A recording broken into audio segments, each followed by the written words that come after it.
Hi guys, and welcome back to my channel, where I tell people's stories and try to understand and solve their problems and family issues. Today, I have two new stories for you. The first story is a long one, about OP's friends and family pressuring OP to support and be a part of a love child's life. Long story short, my now ex-girlfriend was passing off another man's kid as mine. I believed it for nearly 2 years, until certain details came out from people in our social circle that led me to suspect she had been unfaithful around the time the kid would have been conceived. I confronted her, and after initially denying it, she eventually broke down and admitted that the kid wasn't mine. I want to put this all behind me to whatever extent possible. I've moved out of our apartment already. Lease expires in 4 months, and I'll pay my share till then, but that's it. I've mostly cut off contact with my ex and her friends and family. But I also adamantly do not want to be involved in the kid's life anymore. And even some of my friends and family who consoled me when I found out think I have a responsibility to go on being his father. It's not like I blame the kid for how he was conceived, but ever since I found out the truth, it feels like every happy memory I've had from the last 2 years is poisoned. I can't look at him without feeling like a stupid, gullible schmuck. And I feel sick and angry when I think of the thousands of dollars I've spent on him so far. Money I could have saved for a car and a mortgage, which I gladly spent on what I thought was going to be my wife and our child. I'm willing to spend every last penny I have on attorney's fees to see what my options are to disentangle myself from this relationship, or at least to limit the bleeding. When I told my ex about this, she begged me not to go through with it. But as awful as it sounds, I just don't feel any love for this kid anymore. Like a light clicked off in my head. I told her to get the biological father to be his dad, but she says that guy is unreliable and not capable of emotionally or financially supporting a child, which made me question why that's my problem. She chose to bear this guy's kid.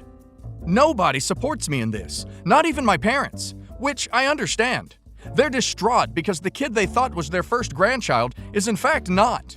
But they're not the ones who are going to be paying for him. What happens when I meet a decent woman and want to start a real family of my own with her? Am I going to have to keep supporting another man's kid at the same time? Give him the money and care that I should be spending on my real children? I don't yet know if it's legally feasible for me to disentangle myself completely from this kid and his mother. But am I really so crazy for wanting to do so? I think people who are telling OP he needs to support a child who is not his should go and support that child themselves. Of course, the kid is not guilty for what his mother did, and I'm sorry he is in this situation, but it's not OP's child, and he is not in obligation to support that kid or be in his life. But if OP signed the birth certificate, he may need a lawyer to correct that. Some places make someone pay child support if they don't contest paternity within X amount of time. Let's hope he didn't sign it, and if he did, he falls within the time to contest. I'll try to be brief. I'm still fuming. My husband, male 29, comes from a big family. 4 brothers, 2 sisters, raised by a single mother for the most part. The youngest of his siblings is Jay, male 19. In the 6 years I've known Jay, he's always seemed awkward and a little too quiet and socially inept. I have always had a special fondness towards Jay because he's such a sweet person, and I was a little awkward growing up myself. Jay has been struggling with some classes, and I've been helping him. My husband took me on a special dinner night to thank me for this, and it was there that he revealed why Jay sometimes struggles. Apparently, their dad, who is now dead, left their mom over accusations that Jay was a product of infidelity. He was not, but their dad was super paranoid about infidelity and treated his wife like property. The father started A Jay when Jay was as young as 2. B him. He left shortly thereafter and passed away a few years after that. The A didn't stop there. My mother-in-law picked up where the father left off. The B and A is too graphic and unspeakable for me to detail it here. It's disgusting and inhumane. My husband said that all the siblings took part, including himself. When I could no longer take listening to the details and the extent to which my husband participated, I asked him why and how he could do those things. He went into a full-on defensive mode when he saw how furious I was and said they were told he was not their brother. Like, that's a valid excuse. He said the family buried it and doesn't talk about it. Then Jay started defending himself at about 13, and the A stopped then. I asked him if anybody had apologized to Jay. He said he doesn't need an apology, that he just needs to forget, and in time he will. Since that night 3 weeks ago, I have been unable to affectionate in any way towards my husband. It's like I went from totally in love to totally repulsed by him. He's suddenly somebody I don't even know. I honestly don't know why Jay has chosen to stay around all these animals, and I'm disgusted with myself for marrying one. Last weekend, we had a backyard cookout, as we often do. Most of the siblings were there. Jay knocked over a pitcher of iced tea. He's a little shaky and a little clumsy, but it was an accident, obviously. My mother-in-law went off and started berating him and called him an idiot and a few other names. She started to berate him about his hands and how they shake so much and told him to get control of it and stop shaking. I gave my husband a look like, hey, jump in there. He didn't do anything. I lost it. I went completely crazy on her and told her that maybe if she didn't be him and other things. At this point, my husband jumped in and told me to take it easy on his mom. I told her to leave, and she told everybody to leave with her. Jay only stayed because I practically begged him to stay, but she told him to leave too. I tried to talk to my husband about what had happened and why I went off. He told me to mind my own business about his family business.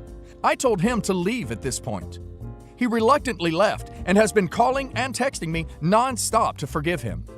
In my opinion, if OP's husband was remorseful about it and genuinely felt it was wrong, then I could see OP forgiving him. However, this isn't the case. I would forgive him for what he did as a kid because, obviously, his mom resented Jay for their dad leaving and programmed the kids to A Jay. However, seeing as now, as a functional adult, OP's husband refuses to apologize or even really acknowledge how damaging he was to Jay, and even defended mom when she went to have another go. It's time to boot this man out of OP's life for good. However, I would also get the authorities involved. If OP tells her husband to hit the curb, then those feelings of abandonment will resurface, and then this will just become another relationship that Jay ruined in that family's eyes. OP should kick her husband out and offer for Jay to stay with her if she has the means. Edit. Finally heard back from a friend I had emailed. She's a counselor. She told me I actually victimized Jay by bringing up the A that Friday night. She says I should have simply stood up for him for what happened that night. She says I should apologize to him for that, and I will tonight. She also said it's probably going to be the first and only apology Jay ever gets that's even remotely related to all the A he suffered. So be ready for anything. I'm picking him up at his friend's house tonight. His mom kicked him out over what happened. Everything is happening so fast now. My parents have stepped up big time and offered to move him in. My dad is going to teach him how to drive and help him get his driver's license. He's going to give him his old car that nobody drives. Now we just have to convince him to accept our help. I know my kids will be fine. Right now, I'm in full get Jay help mode. Oh, I almost forgot. I spoke to my husband on the phone finally. He thinks he's going to talk his way back. I asked him why his mom kicked out Jay. He said he had no idea what I was talking about. He didn't know. Jay told me that my husband has been staying at his mom's and he was there when Jay was kicked out. I will file divorce. No chance I'm taking him back. Edit. Some people have asked about the details of the A. I left them out to spare you. Something inside you breaks when you hear the details of what they did to Jay. I wanted people to read this and not have to visualize it. Horrible and tragic are not big enough words. Edit. Just to add some clarity. No, he has no remorse, nor does he think an apology is needed. He also feels no therapy is needed for anybody, just time to heal. But I will get therapy for myself, as well as try to get more answers. Also, yes, my dad is pretty awesome. I knew he would spring into action if I just talked to him. My mom is great too. I knew Dad would get her to sign on as well. They like Jay, and they had reservations about me marrying my husband, but that was for other, seemingly petty reasons at the time. I swear on my life that I did not know my husband and his family had this secret. I only knew that they all seemed normal, but Jay was clearly damaged. He is very sweet-natured, but you can tell he has endured some things. I always wanted to get close to him and try to understand him, but I never would have guessed. I filed for divorce after a few conversations with my husband. He blames Jay for our divorce and became very threatening. At one point, he said he would turn and walk away from me and our two kids if I didn't stop the divorce process. I called his bluff and told him, "Good, go. We would be better off." In my state, it takes 6 months to finalize divorce with children involved. I have sole custody, and he never filed for joint custody, which is good. Now on to Jay. There's so much, but I'll try to be brief. He's in therapy and lives with my parents. He's sticking it out with school even though he has anxiety and depression. He's fighting really hard to heal. Sometimes he has setbacks and is just like a broken down little boy. He has a very strong will and spirit, and sometimes I wonder how far he would have gone in life, even at 19, if the animals hadn't totally broken him. His siblings and mom still try to contact him and guilt him for not staying with his mom to take care of her as she ages. They all agreed that Jay's life would be to be the mother's caretaker, as they all go on to live their own life as they wish. He actually feels guilty about not fulfilling that, shockingly. He has a long way to go before he realizes that his life is his to do as he wishes. They don't have his phone number anymore, but they email him. My dad got him a new phone cause his mom would call him and berate him and guilt him. It seemed like every conversation with her set him back 2 steps. She still knows how to crush him, sadly. I wish she didn't have that power over him. I've never wished a D penalty on somebody like I do on her. He's dating a girl, and I'm scared she might hurt him, break his heart. But my dad is more encouraging of that and has to remind me to not overprotect him. Jay has become very close with my mom.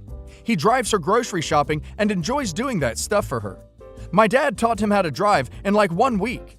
He is about to go take his driving test for his driver's license. He's still on a learner's permit. There are a lot of positive things going on, but progress is very slow, and sometimes it's like watching a clock. It just seems like he's standing still in terms of anxiety and depression.